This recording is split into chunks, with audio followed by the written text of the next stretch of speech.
This video had everything that you could ever want from a singer. You're going to love this one. I loved it. I'm kind of at a loss for words here. So let's dive into the video and enjoy.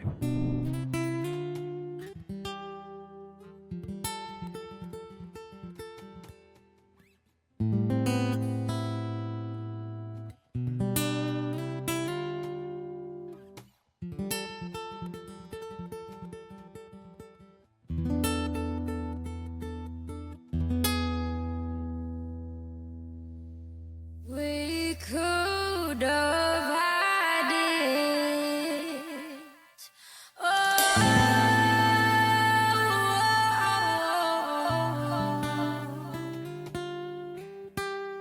Rolling in the deep.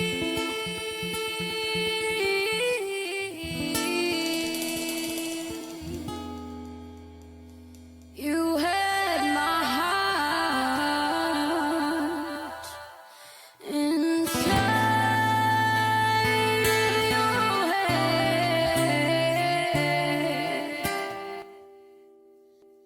and you played it, you played it, you played it.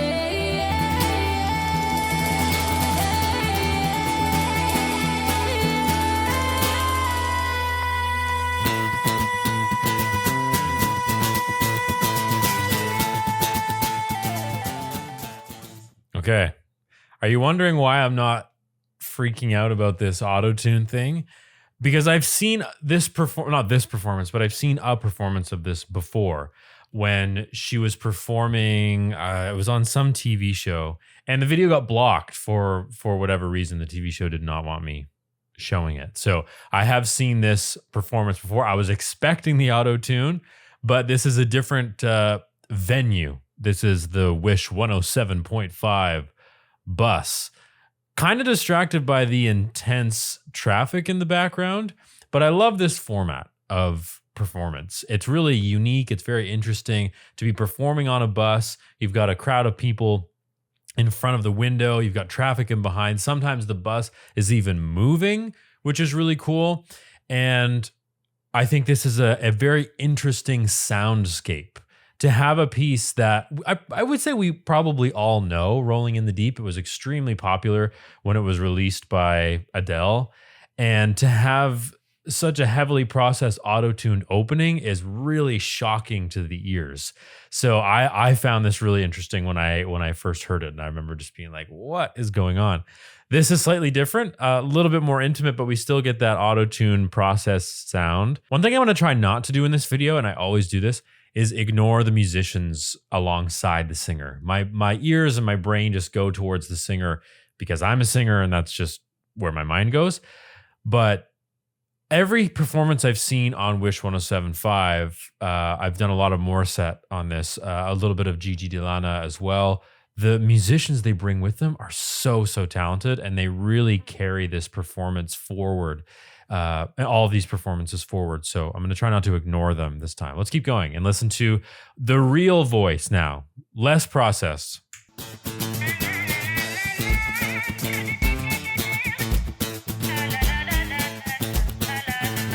Wish 107.5. There's a fire all starting in my heart, reaching a fever pitch and it's bringing me out the dark. Finally, I can see you crystal clear. Go ahead and sell me out and I'll lay your ship bare. See how I leave with every piece of you. Don't underestimate the things that I do. There's a fire all burning in my heart, reaching a fever pitch and it's bringing me out the dark. The stars of your love remind me of us taking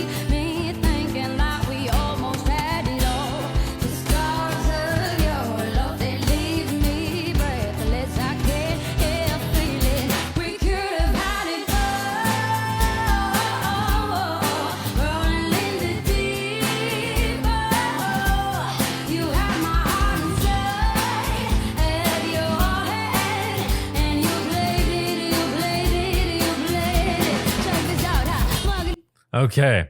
I think we're going to get a rap section in a second, which I remember being also really shocked and surprised at.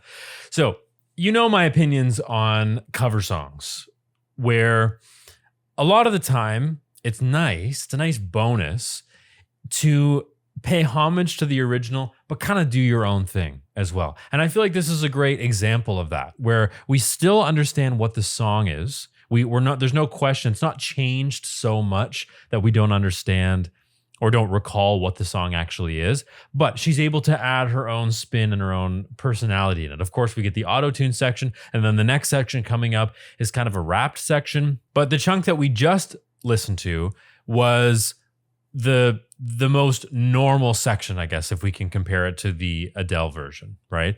And the voice here is really, really nice. I think it does a great job of this piece. She's adding some interesting notes. She's doing vowel things that are different from the original that make it unique. And I want to take a look at some of those just to point them out and show you why this performance is great. You might notice a few times through this video too that she'll pull that side of the headphone forward on the ear. Sometimes when we're singing, so she's got the headphones in, she can hear herself back, but sometimes that kind of messes with a singer's perception of their own sound. And it can actually be a little bit annoying. Anytime that I'm recording or I'm singing here in this home studio, I often will do that because I want to hear myself. I want to feel it a little bit more. And if I've got two noise canceling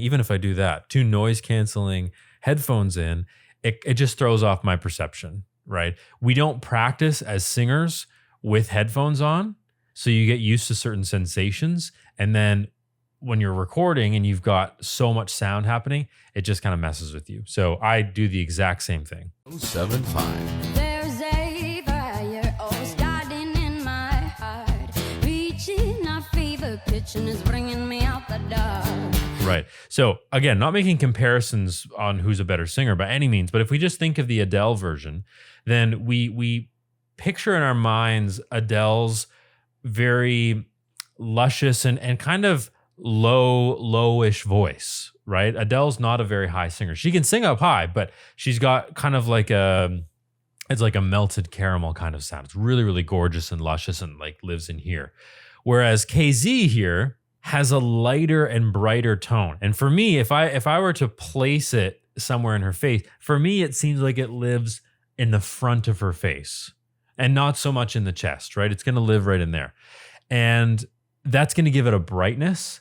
It's going to give it that kind of ring and ping. And what it allows her to do, and she does it really well, is she can move notes really quickly. So she can sing a lot of notes in a short period of time. So she does that kind of at the ends of some of these phrases. Wish 1075. There's a fire all Fire. Adele kind of does that too, but this is quicker and a little bit crisper. starting in my heart, reaching a fever pitch and it's bringing me out the dark. Yeah, so she can add extra notes without sacrificing any of the timing, right? So we can just keep plugging on forward.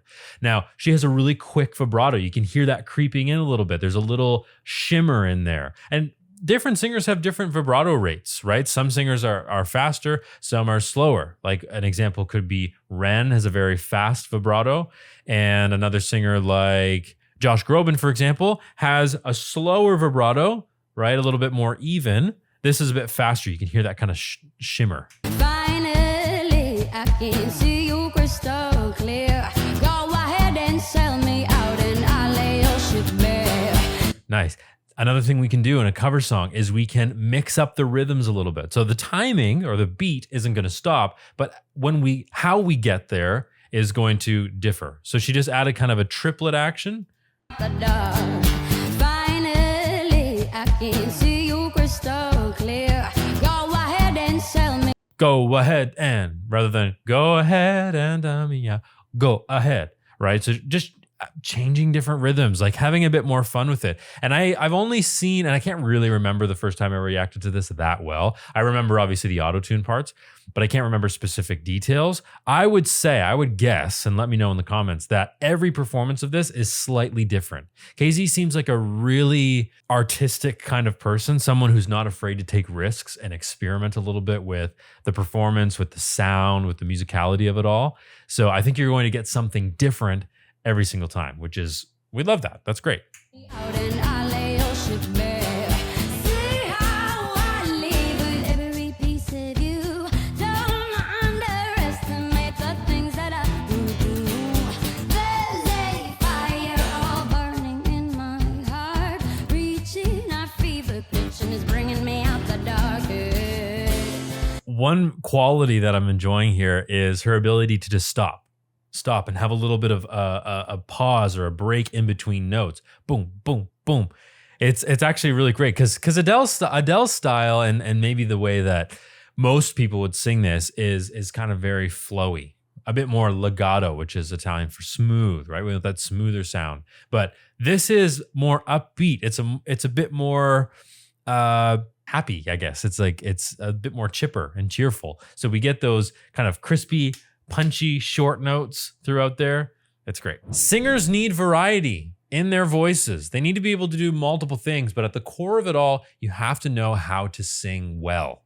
You have to learn how to properly sing. And if you're a baritone and you want to learn how to properly sing from me, then I suggest you check out the Baritone Lab, which is linked in the video description, completely free for the first 7 days. After that, only $29 a month. Courses, ebooks, online lessons, resources, audio guides, exercises, you name it. It's happening here in the Baritone Lab. So you can click that link, claim your free trial, set up your profile, get a few quick wins, check out all these resources for free. And then after that, it's only $29 a month. To continue your education, you need to check out the Baritone Lab. Let's get back to the video. The stars of your love remind me of us. They keep me thinking that we almost had it all. The stars of your love, they leave me breathless. I can't help feeling we could have had it all. Rolling in the deep. Oh, you have my heart inside at your head, and you played it. Check this out, huh? So you can hear the different variety in this, right? It's a different kind of performance, showing a lot of teeth, right? So again, that's contributing to that bright sound. When we're singing, we want that brightness in the teeth, right? If we want a brighter sound, which we should all strive towards. Okay, I'm gonna go back 5 seconds so we can get into this different section.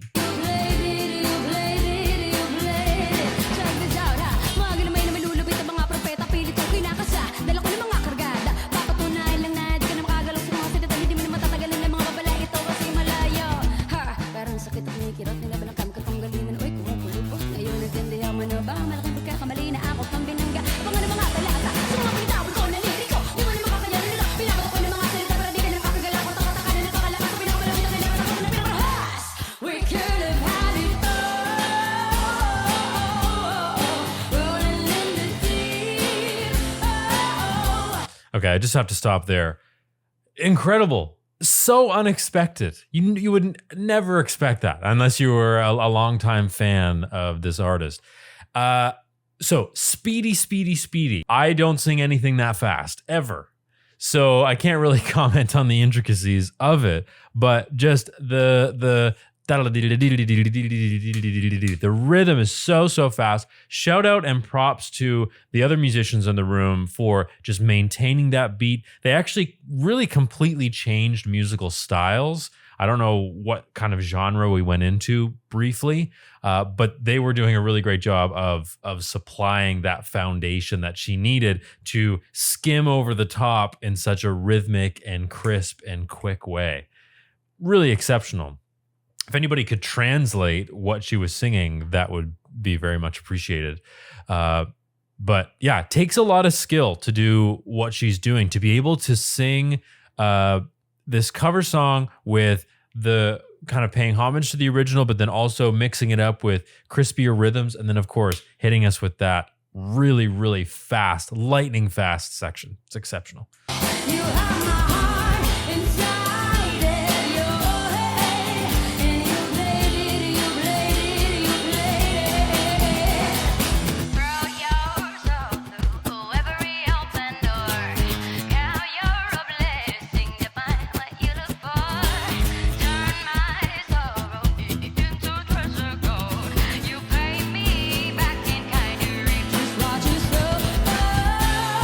I like the fact that they're using some technological effects here. So we kind of got that like old timey radio or telephone sound effect on the voice. And if you have the ability to make different sounds vocally, but you can also do things technologically and audio wise, then why not? It creates a really interesting soundscape. I'm all about soundscapes. I don't know where that came from or where that idea or obsession came from, but I love when we've just got variety. We've got different things going on in a performance. I think, especially in 2026 and as we go forward into other years, that we have to stand out somehow. We have to make something that's unique because everything's been done before. And we have to try to do something a little bit different, try things in a different format, try things in a different way. And I think this is a perfect example of that, creating something that nobody's ever really heard before, right? It's really cool. It's really interesting. I've gone back a little bit because I just had a thought that the really fast section that she did, the rhythmic section, we'll call it, wouldn't really impress me that much. Well, it would, but it wouldn't impress me as much if all of the other singing wasn't good. Okay. This is what, in my mind, puts singers in different categories or different bins for me. So there are a lot of good singers out there. No question. You can go on YouTube and you can find thousands of them. But if we're looking at the greatness bin and we want to put this artist in the greatness bin, then vocal effects, being able to do that fast rhythmic section is impressive, yes, but that is not enough to put you into the greatness bin. Okay. Because vocal effects are cool. People who can riff, great, awesome. People who can do fast rhythmic rapping sections, awesome. People who can sing really high, good for you. People who can sing really low, also good for you. Yeah, great. But if you can't actually sing that well, you can do all these effects, but you can't actually sing, then you've got a problem. Like then you're only going to get so far. This is why we're putting her into the great bin. Because not only can she do these really cool vocal effects that add again to that soundscape, but she can do it really well. The boring parts of the singing, like the normal singing, we'll call it, right? The singing that lacks the effect has to be good. And here it's very good. I say the same thing about Dimash. Dimash, cool. It's good that you can sing high, you can sing low, you've got a great range. So do a lot of people. But Dimash's superpower for me is that he can sing the boring stuff really, really well. And it sounds good and you enjoy listening to it. Same with Morissette. Morissette can do some really great effects, but her singing voice is so, so good. Effects, they don't really impress me that much. They do kind of, but I'm listening for the voice. I want to be moved by the voice. I want to get goosebumps. I don't get goosebumps from somebody singing into the stratosphere in a crazy high range or singing really low. I get goosebumps from their actual voice. Okay, that's my rant on that. Let's keep going.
to the beat. cool. Really nice. Yeah. So many things happening in this, and the musicians playing alongside the lead here, really great. They're all listening to each other. They're creating this beautiful sound, and we got variety. We got good singing. We got good musicianship. There's not much more you can ask for in a performance. Exceptional.